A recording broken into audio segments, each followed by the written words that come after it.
À mon anniversaire, ma famille m'a renié devant 100 proches, me présentant une facture de 248 000 € pour mon éducation. Ils ont pris ma voiture, mon travail. Je suis parti sans un mot. 4 jours plus tard, ils m'appellent 50 fois par jour. Je m'appelle Amélie Dubois. J'ai 26 ans et je vis dans un petit appartement en ville. J'ai regardé autour de moi dans le jardin. Il y avait une centaine de parents et d'amis debout sur le gazon parfaitement tondu. Ils tenaient des coupes de champagne et me souriaient. C'était mon anniversaire. Je pensais qu'ils étaient là pour me célébrer. J'avais tort. Ils étaient le public de mon exécution. Mon père, Guillaume, se tenait au premier rang. Il m'a fait signe de m'approcher avec un sourire qui n'atteignait pas ses yeux. Il m'a tendu un lourd portefeuille en cuir. Il avait l'air cher. J'ai cru que c'était un cadeau. Mes mains tremblaient en l'ouvrant. À l'intérieur, il y avait une seule feuille de papier. C'était une facture. Le total était de 248 000 €. La description indiquait, pour le gîte, le couvert et les désagréments. Mon estomac s'est noué. Le silence dans le jardin était pesant. Avant que je puisse parler, ma sœur Solène s'est avancée. Elle a tendu la main. « Donne-moi les clés de la voiture, Amélie. Ce n'est plus la tienne. » Puis le pire est arrivé. Mon patron, qui était un invité, s'est raclé la gorge. Il a regardé le sol et m'a dit que j'étais licencié. Il a dit que la référence de mes parents changeait tout. Je suis resté là, tenant la facture de ma propre vie. J'ai alors réalisé que ce n'était pas une fête. C'était une gomme pour m'effacer. Je m'appelle Amélie Dubois. J'ai 26 ans. Je leur ai tourné le dos. Je n'ai pas dit au revoir. Je n'ai pas crié. J'ai juste fait demi-tour et j'ai commencé à marcher. L'allée était longue. Elle était bordée de voitures de luxe. Ma voiture était là, celle dont Solène venait de prendre les clés. Je suis passé devant sans la regarder.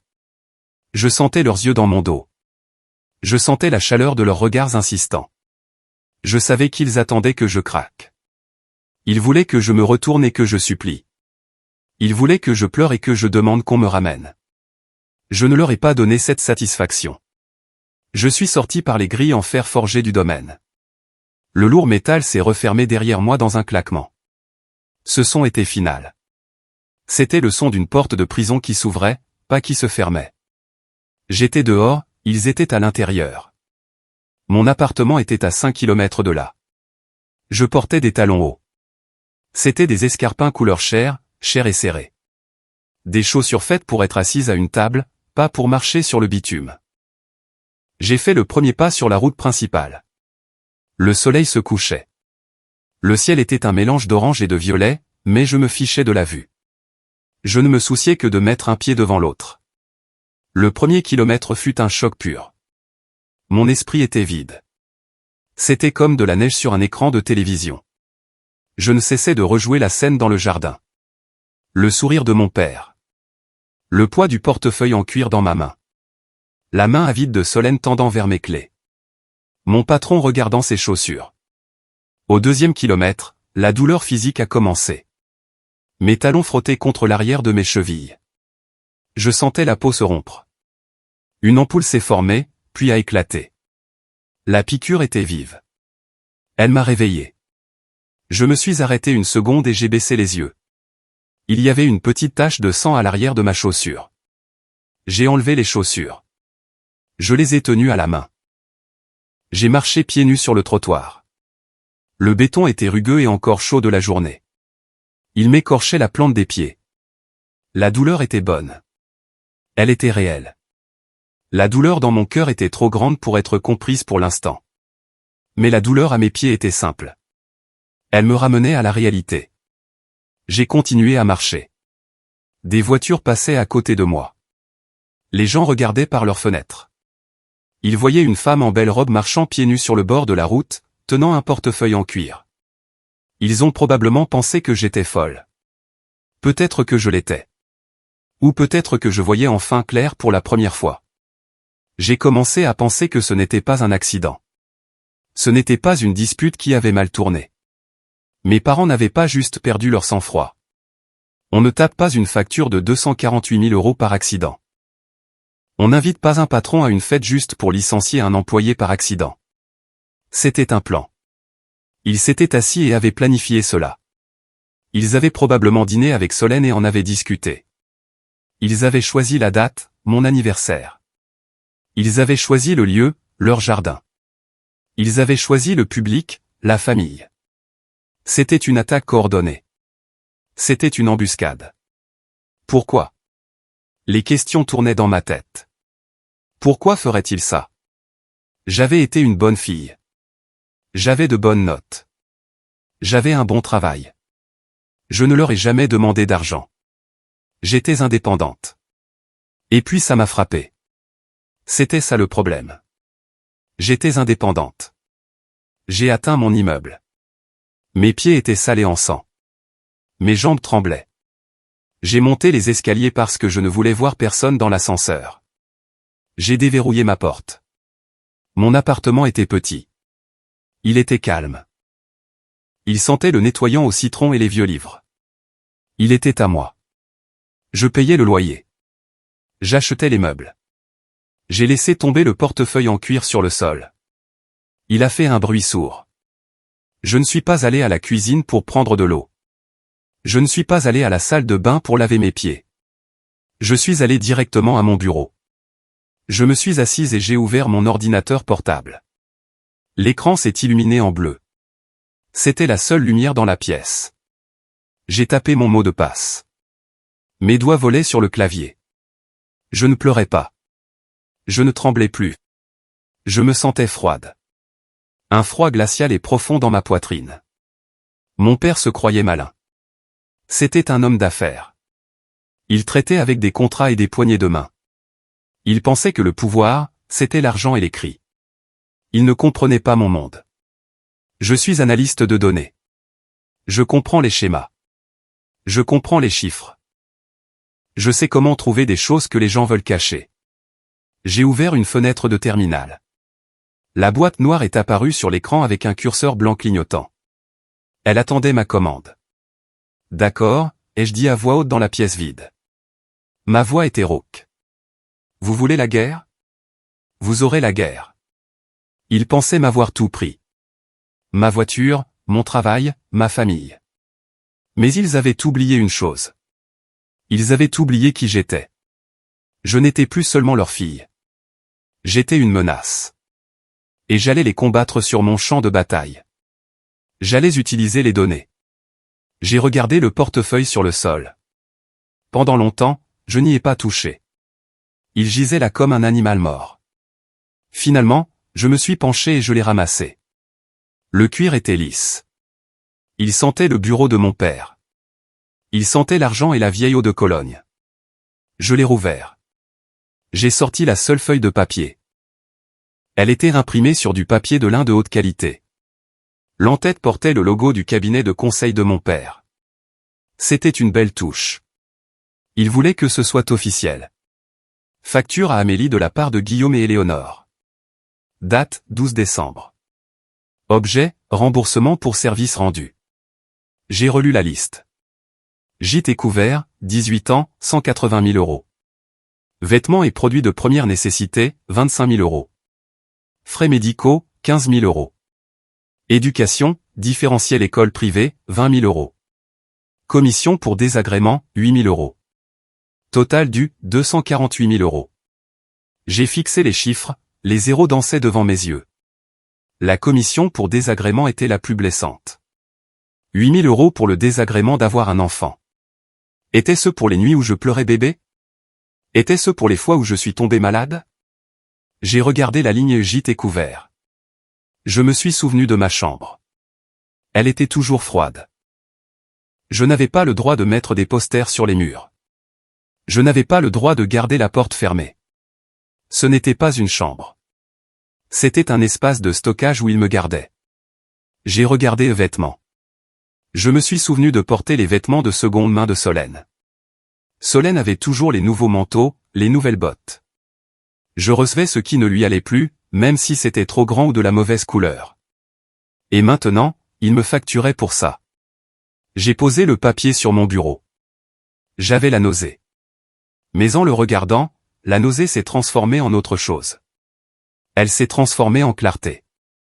Ce papier n'était pas une facture. C'était un aveu.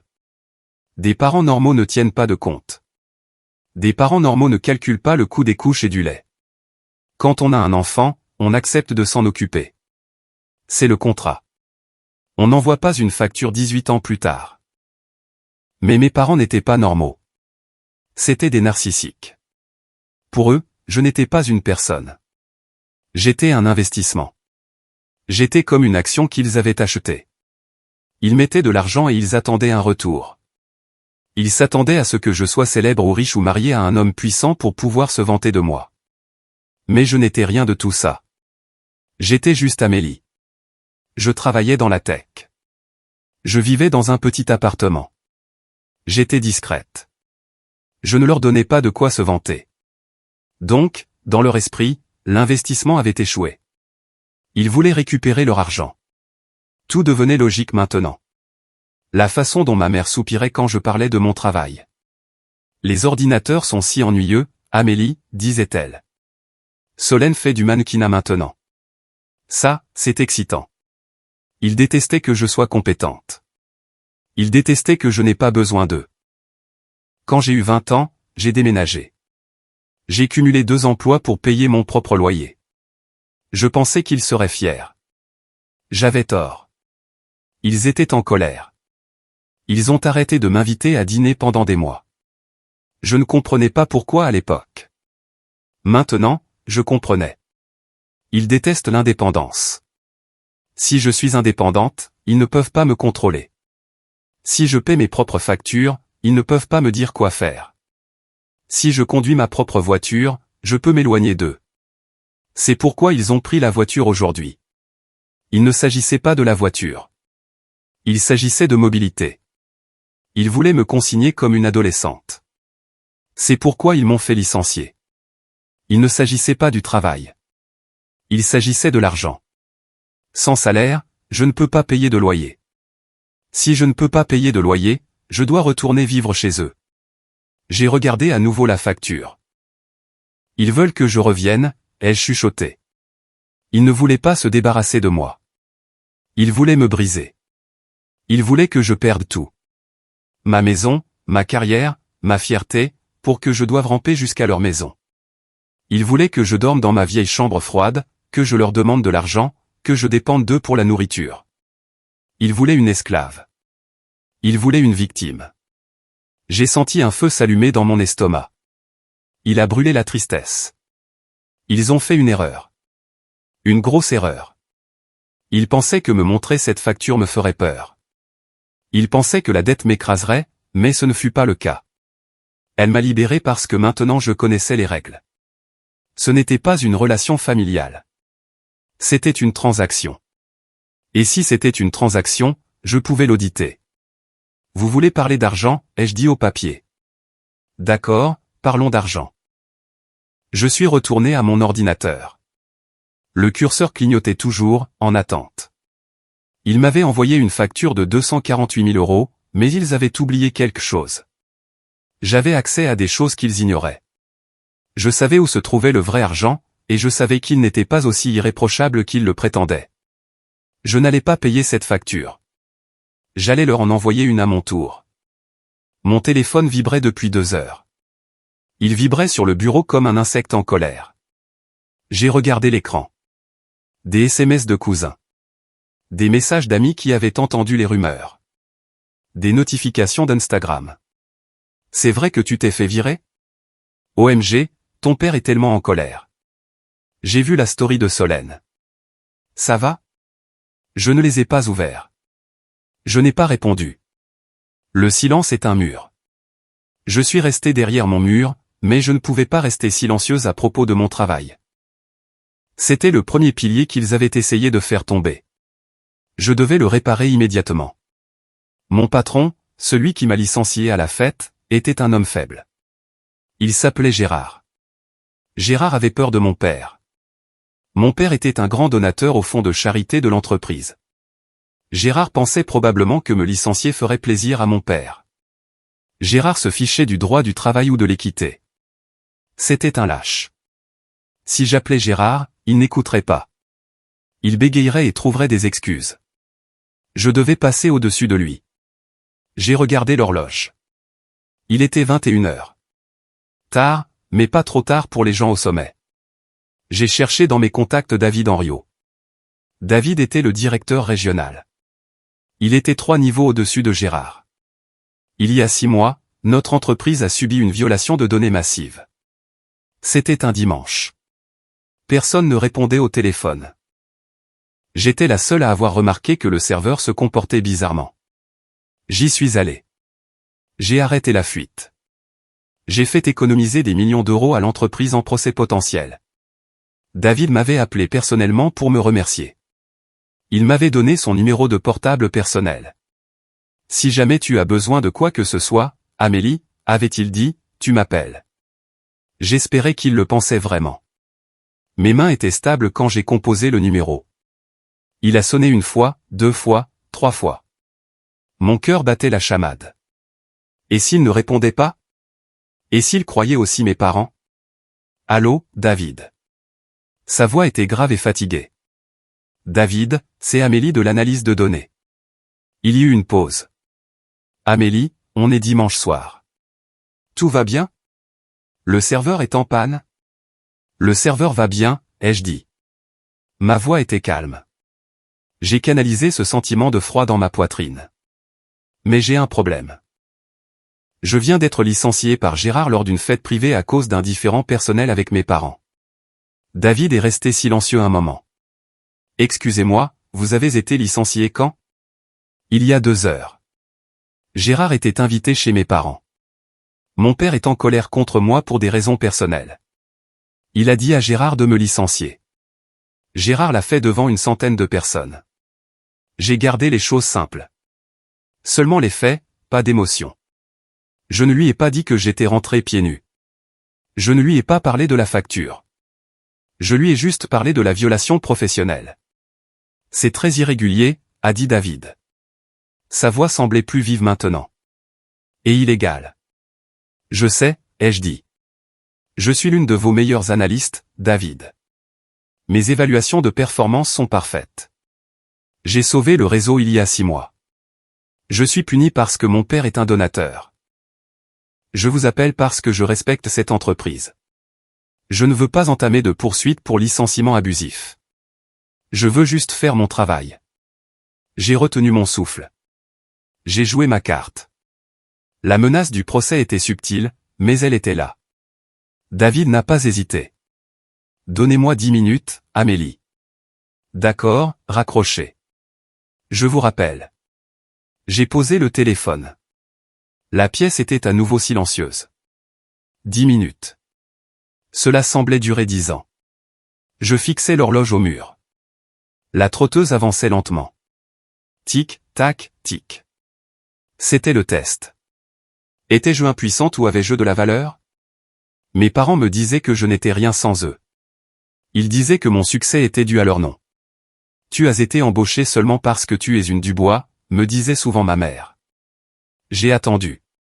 8 minutes plus tard, mon téléphone a sonné. C'était David.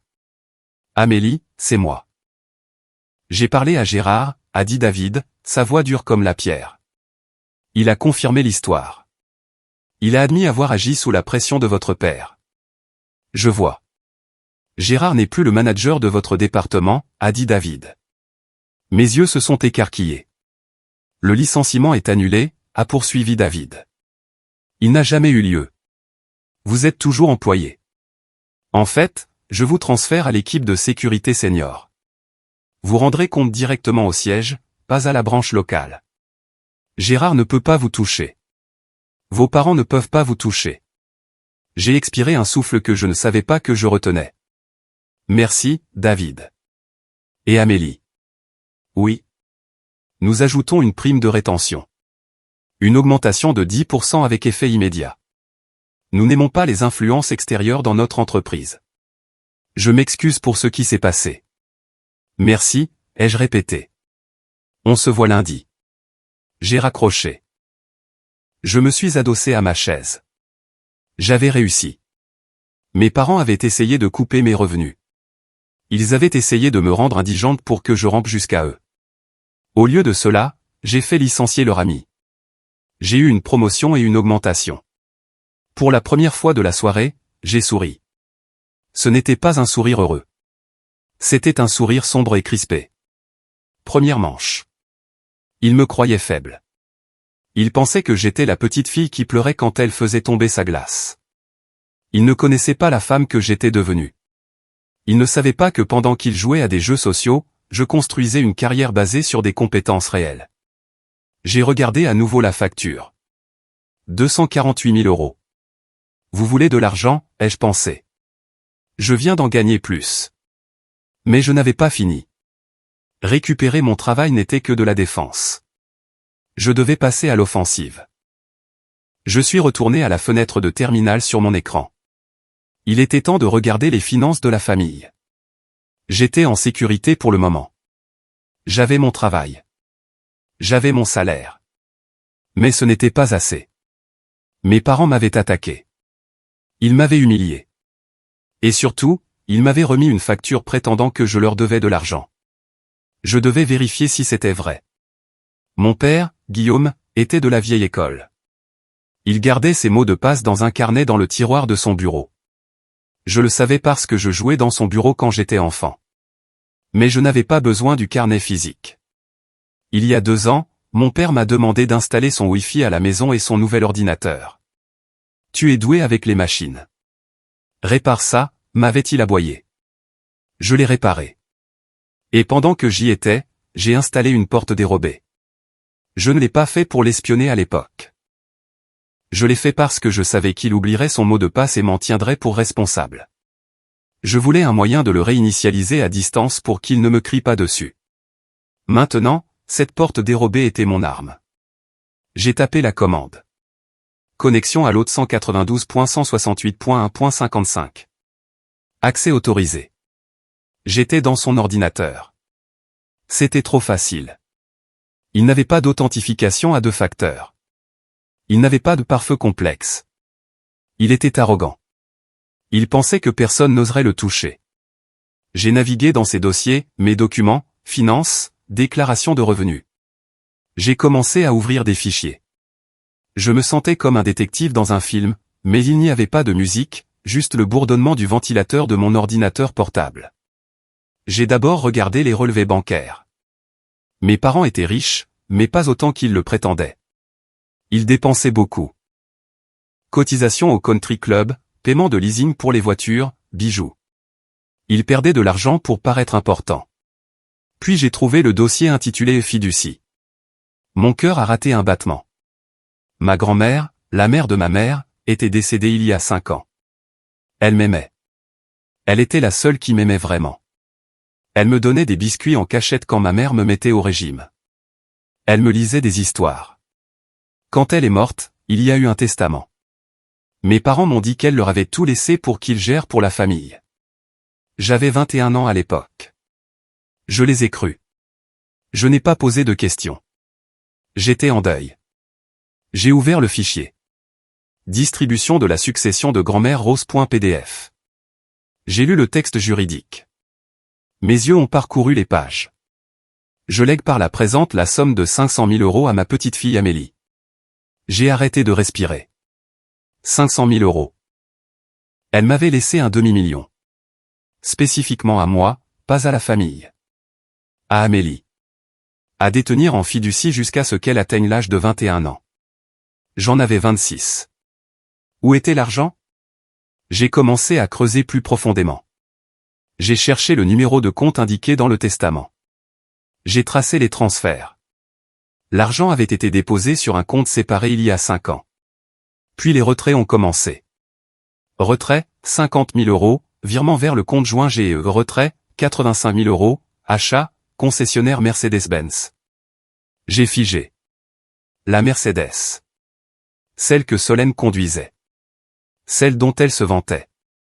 Papa me l'a achetée parce que je suis sa préférée, avait-elle dit.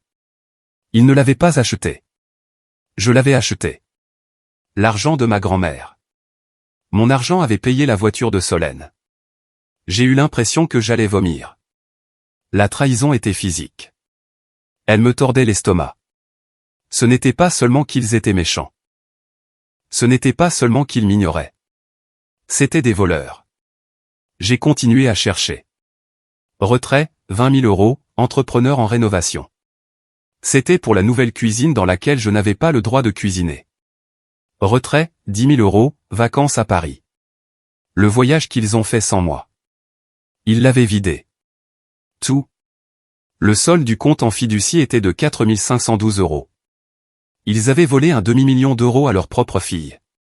Ils avaient dépensé mon héritage pour eux-mêmes et pour Solène. Et aujourd'hui, ils m'avaient remis une facture de 248 000 euros. L'audace était à couper le souffle. C'était diabolique. Je me suis rassise, tremblante. Les larmes sont finalement venues. Des larmes chaudes et furieuses. Je les ai essuyées brutalement. Grand-mère Rose voulait que je sois en sécurité. Elle voulait que j'aie un départ dans la vie. Elle connaissait mes parents. Elle savait qu'ils ne m'aideraient pas. Cet argent était sa protection.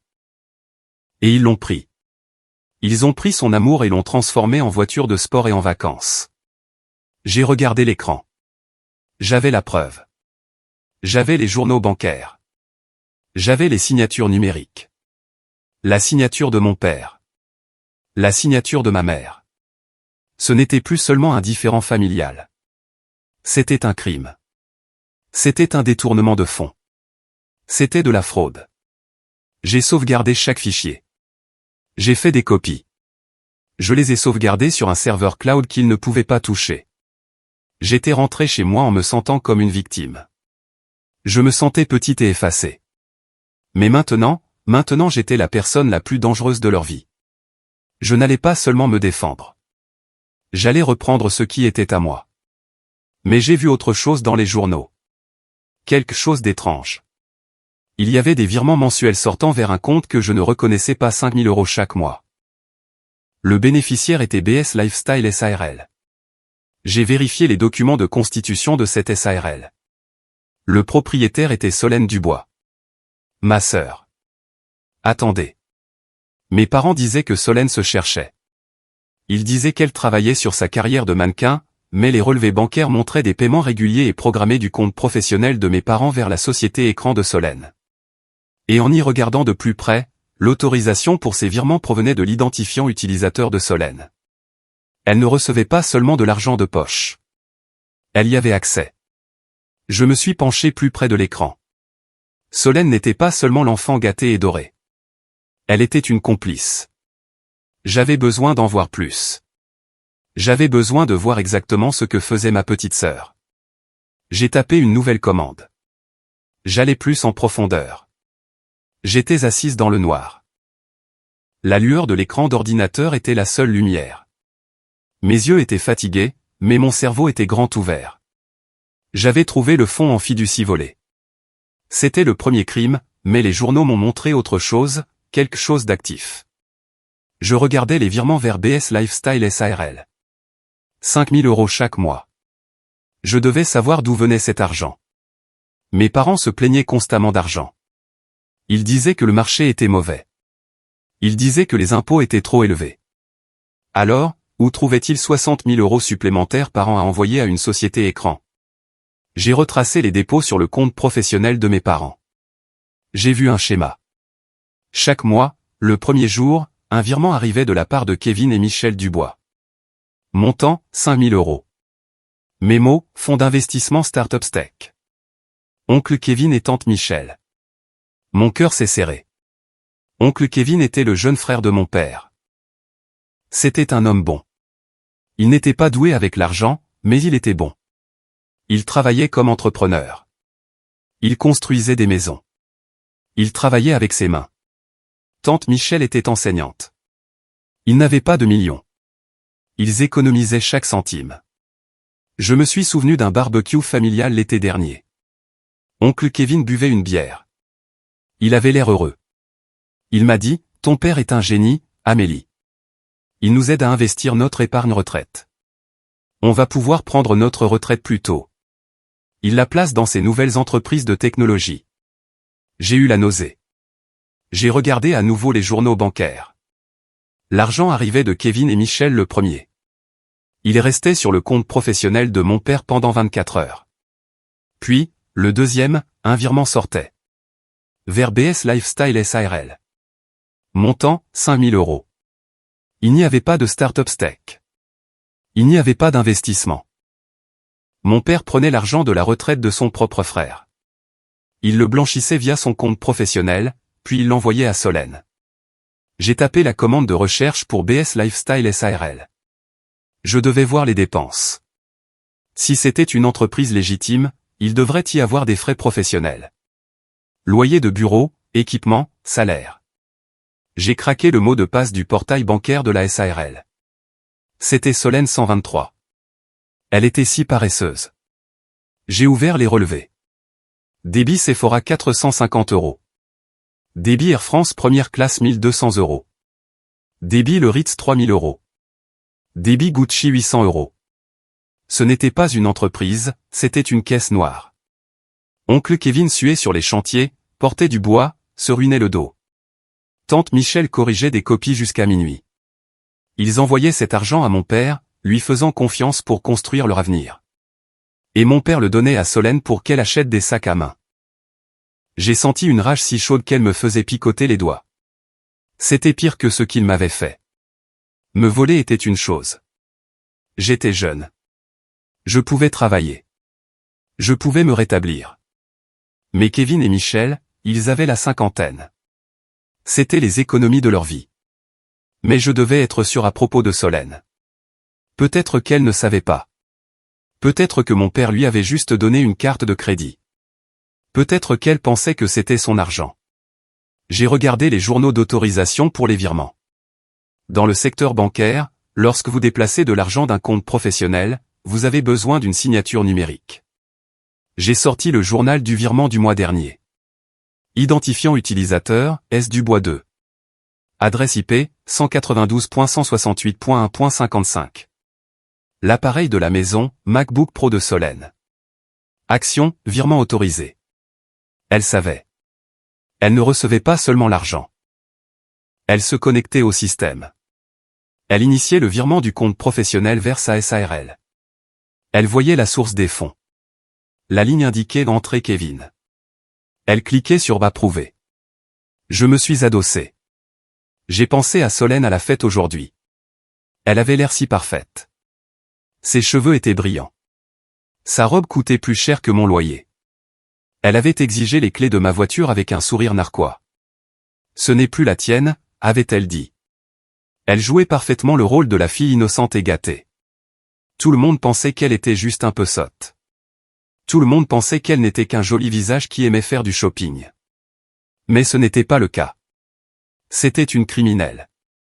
Elle commettait une fraude électronique. Elle conspirait avec mon père pour détourner de l'argent de nos parents.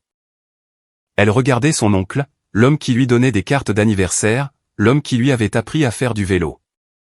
Et elle volait son avenir pour acheter du maquillage cher. Elle était pire que mes parents. Mes parents étaient des narcissiques, oui. Mais Solène, elle était une sociopathe. Elle ne ressentait rien. J'ai regardé l'écran. J'avais tout. J'avais la chaîne de preuves. Le vol du fonds en fiducie, vol envers moi. La fraude à l'investissement, vol envers Kevin et Michel. La société écran, blanchiment d'argent. L'évasion fiscale. Ils ne déclaraient certainement pas cela comme revenu. J'ai regardé l'horloge. Il était 3 heures du matin. Je n'avais pas dormi. Je n'avais pas mangé. Mes pieds me lançaient encore à cause de la marche, mais je me sentais éveillé. Je me sentais puissante. Ils voulaient m'effacer. Ils voulaient me réduire à zéro. Au lieu de cela, ils m'avaient donné les clés de leur destruction. Je me suis souvenu de la facture qu'ils m'avaient donnée, 248 000 euros. J'ai ouvert une calculatrice. Le fonds de ma grand-mère, 500 000 euros. Intérêt sur 5 ans, au bas mot, 100 000 euros. L'argent volé à oncle Kevin sur 4 ans, 240 000 euros. Ma voiture, qu'ils ont prise, 35 000 euros. Total volé, 875 000 euros. Et ils avaient le culot de me demander de l'argent. J'ai ri. C'était un son court et sec dans la pièce silencieuse. Je n'allais pas les poursuivre en justice. Les procès durent des années. Les avocats coûtent cher. Mes parents feraient traîner les choses. Ils mentiraient. Ils charmeraient le juge.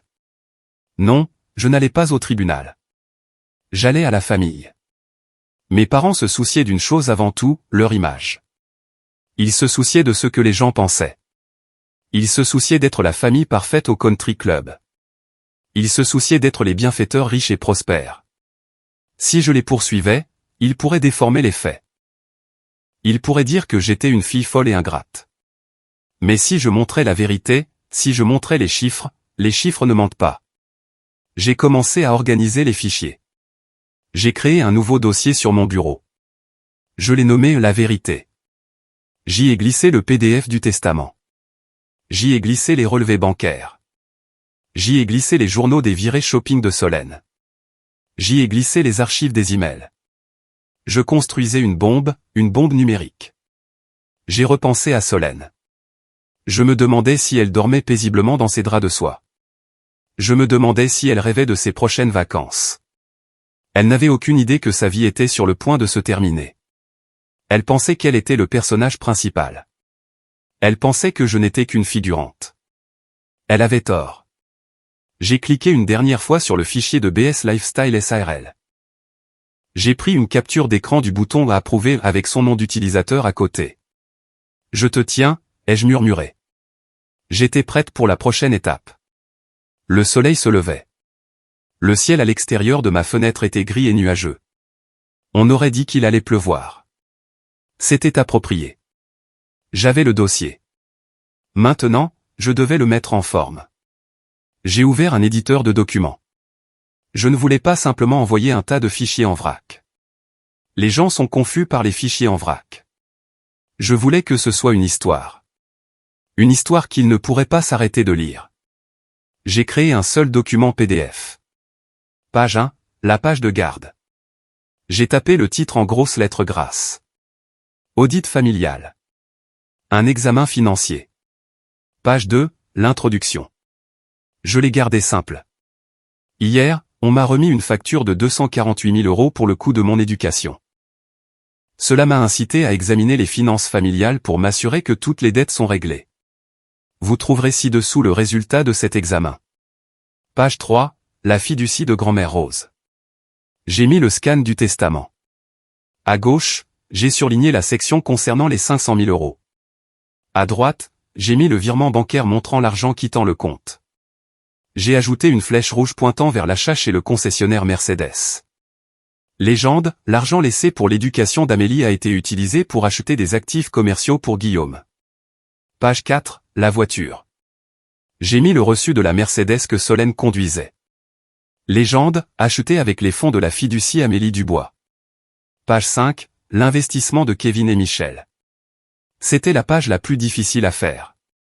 J'ai mis le virement entrant de Kevin, puis le virement sortant vers Solène.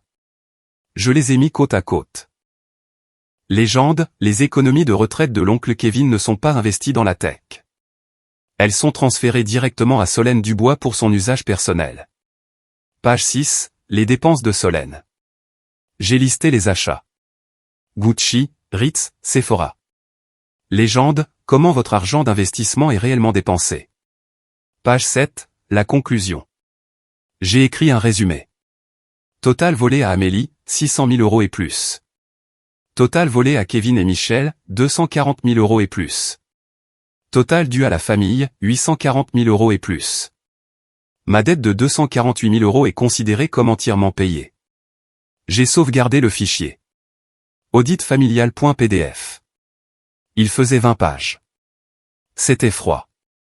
C'était factuel. C'était dévastateur. J'ai ouvert mon client de messagerie. J'ai tapé les destinataires. A. Guillaume Dubois, papa. Éléonore Dubois, maman. CC. Solène Dubois. CC. Kevin Dubois, oncle. Michel Dubois, tante.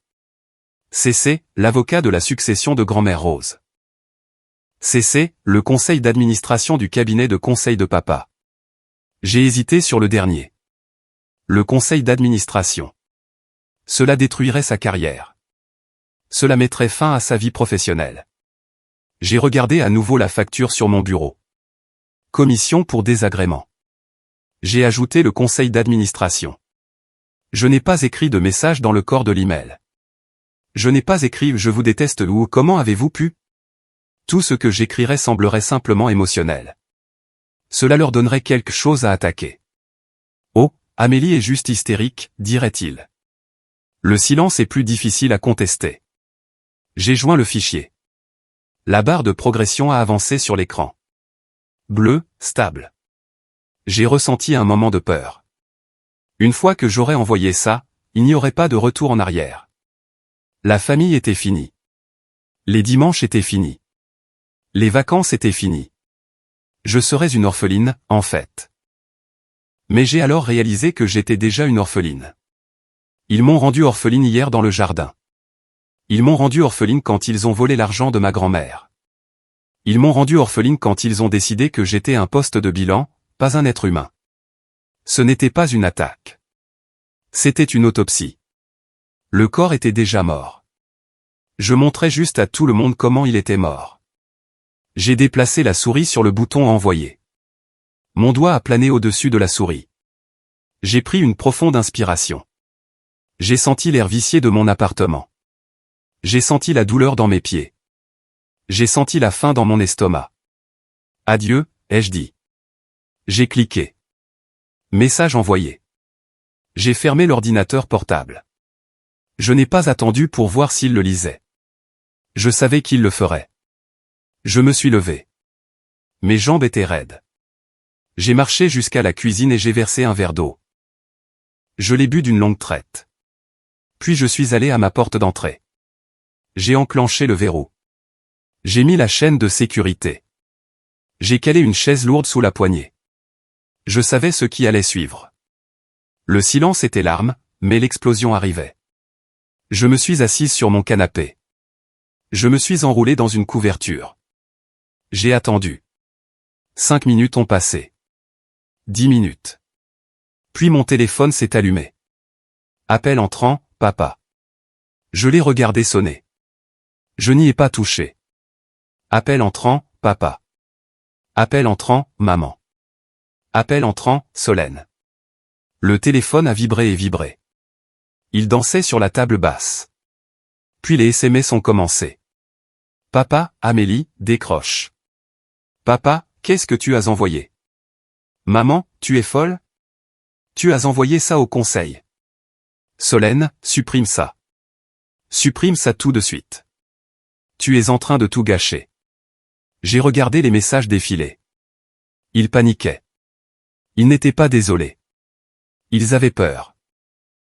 Puis un autre SMS est arrivé. Oncle Kevin, Amélie, c'est vrai? J'ai pris le téléphone. J'ai tapé un seul mot. Oui. J'ai reposé le téléphone. La guerre avait commencé. Mais pour la première fois de ma vie, ce n'était pas moi qui courais me mettre à l'abri. C'était moi qui regardais le feu. Le bruit n'a pas cessé. Pendant 3 heures, mon téléphone a vibré constamment. C'était comme une chose vivante dans la pièce. Mon père a laissé des messages vocaux. J'en ai écouté un. Amélie, tu dois rappeler cet email tout de suite. Dis-leur que c'était une erreur. Dis-leur que tu as été piraté. Si tu ne le fais pas, je le ferai. Je te ruinerai. Tu m'entends? Je te poursuivrai pour diffamation. Sa voix tremblait. Il n'était pas en colère. Il était terrifié. Il savait que les journaux bancaires ne mentaient pas. Il savait qu'il ne pouvait pas poursuivre pour diffamation si c'était la vérité. Puis ma mère a appelé. Son message vocal était différent. Elle pleurait. Amélie, ma chérie, s'il te plaît, on peut en parler. On peut arranger ça. On ne voulait pas te faire de mal hier. On était juste stressés. S'il te plaît, chérie, pense à la famille. Pense à ta sœur. Je l'ai effacé. Pense à ta sœur. C'était toujours la même rengaine.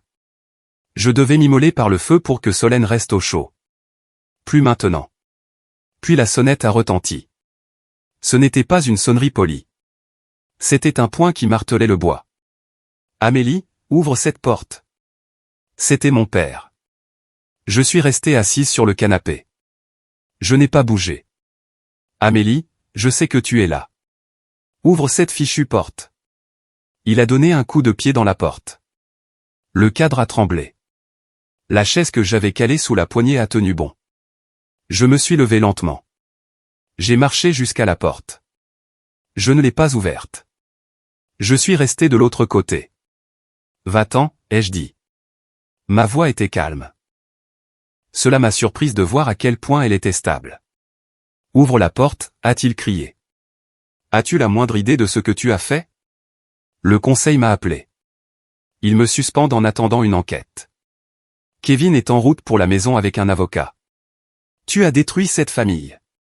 Ce n'est pas moi qui l'ai détruite, ai-je dit à travers le bois. J'ai juste allumé la lumière. Espèce de petite garce ingrate. Après tout ce qu'on t'a donné. Vous m'avez donné une facture, ai-je dit. Souvenez-vous. 248 000 euros. Je viens de la payer. Il s'est tu. Je pouvais l'entendre respirer lourdement de l'autre côté de la porte. Amélie, a-t-il dit, sa voix baissant jusqu'à un murmure désespéré. S'il te plaît, envoie juste un email disant que c'était une blague. Je te donnerai l'argent. Je te donnerai les 500 000 euros. Je t'achèterai une voiture. Répare ça, c'est tout. Il essayait de me soudoyer. Il pensait toujours que tout était une transaction. Il ne comprenait pas que certaines choses ne pouvaient pas être achetées. J'ai baissé les yeux sur le sol. J'avais imprimé quelque chose avant son arrivée. C'était une seule feuille de papier. C'était une impression du site du ministère de la Justice. Directive de condamnation pour fraude électronique et détournement de fonds. J'ai glissé le papier sous la porte. Il a fait un léger bruit de frottement. Qu'est-ce que c'est, a-t-il demandé. J'ai entendu du papier froissé. Lis, ai-je dit. Silence, un long silence.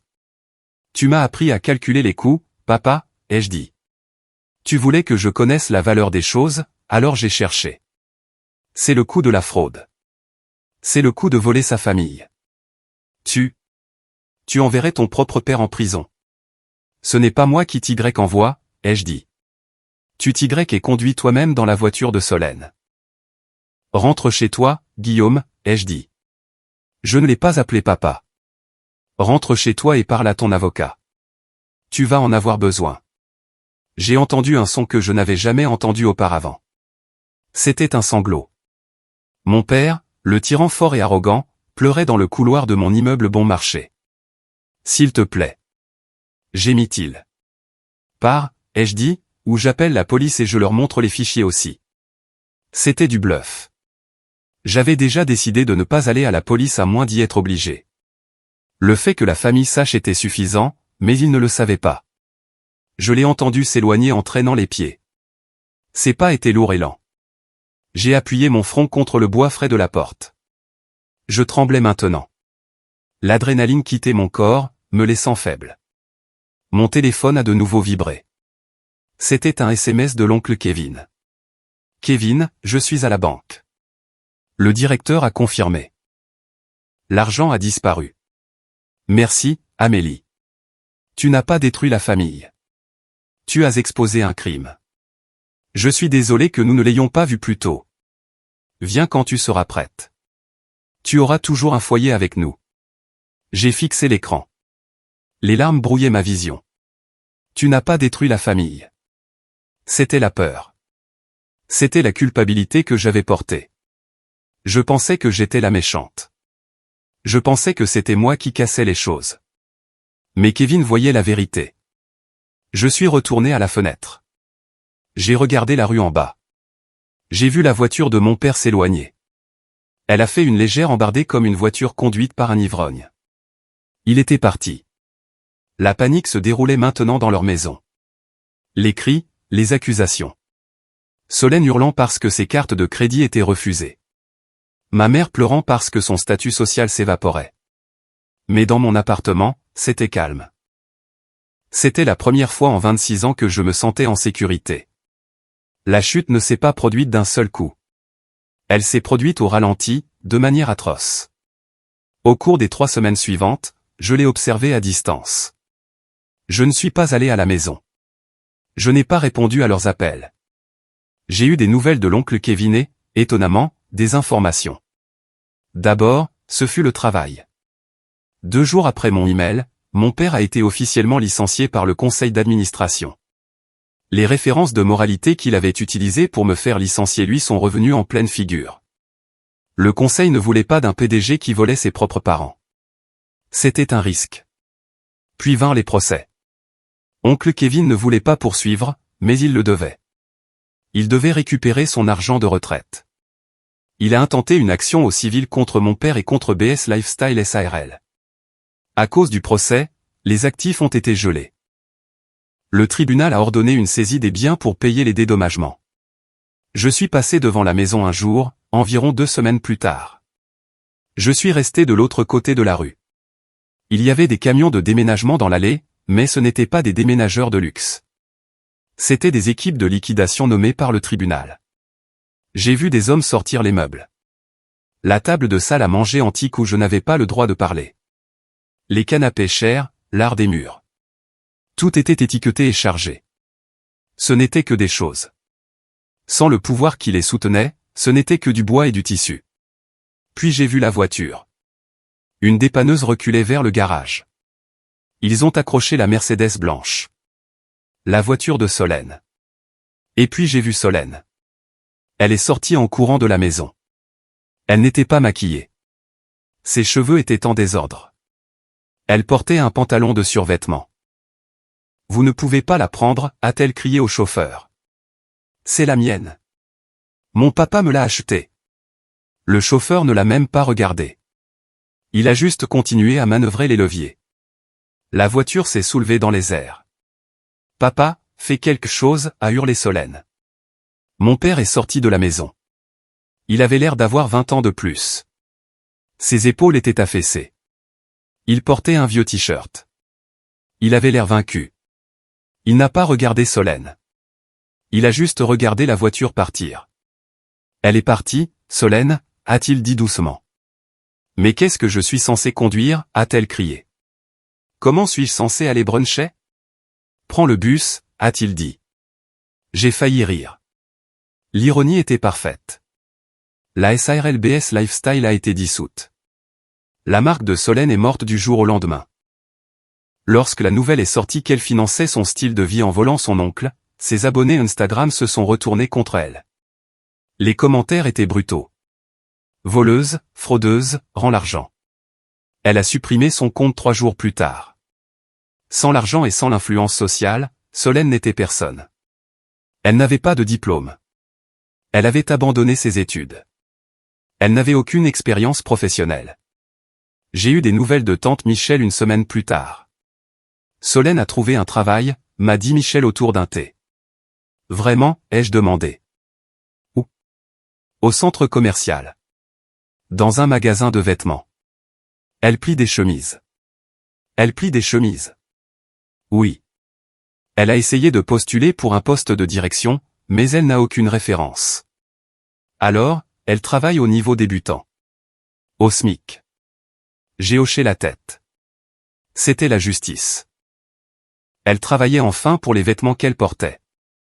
Mes parents ont dû vendre le domaine. Après avoir remboursé oncle Kevin, remboursé l'argent du fonds en fiducie, qui a été placé sur un compte bloqué pour moi, et payé les frais de justice, il ne leur restait presque rien. Ils ont déménagé dans un T3 de l'autre côté de la ville. C'était un appartement normal.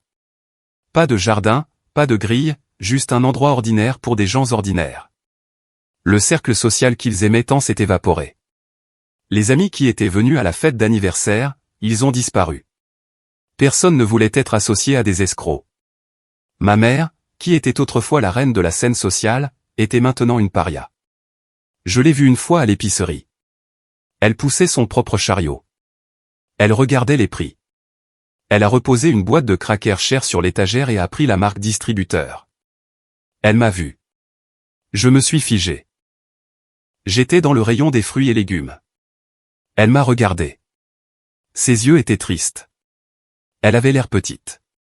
J'ai cru qu'elle allait crier. J'ai cru qu'elle allait me maudire. Au lieu de cela, elle a simplement baissé les yeux vers le sol. Elle a tourné son chariot et s'est éloignée. Elle avait honte. Pour la première fois de sa vie, elle ressentait de la honte. Je l'ai regardée partir. Je ne me sentais pas heureuse. Je ne me sentais pas triste. Je ne ressentais rien. Le cordon était coupé. Elle n'était qu'une femme dans une épicerie. Elle n'était plus le monstre sous mon lit.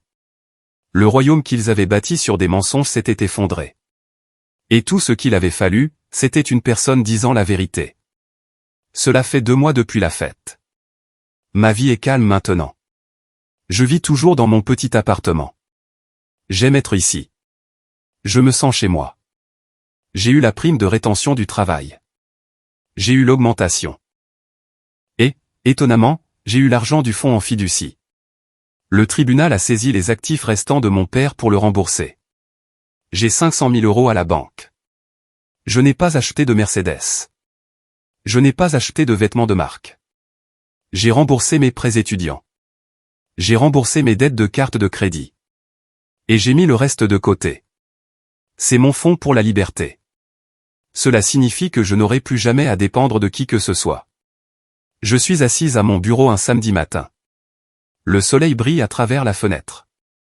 J'ouvre mon ordinateur portable. Le dossier, la vérité, est toujours sur mon bureau.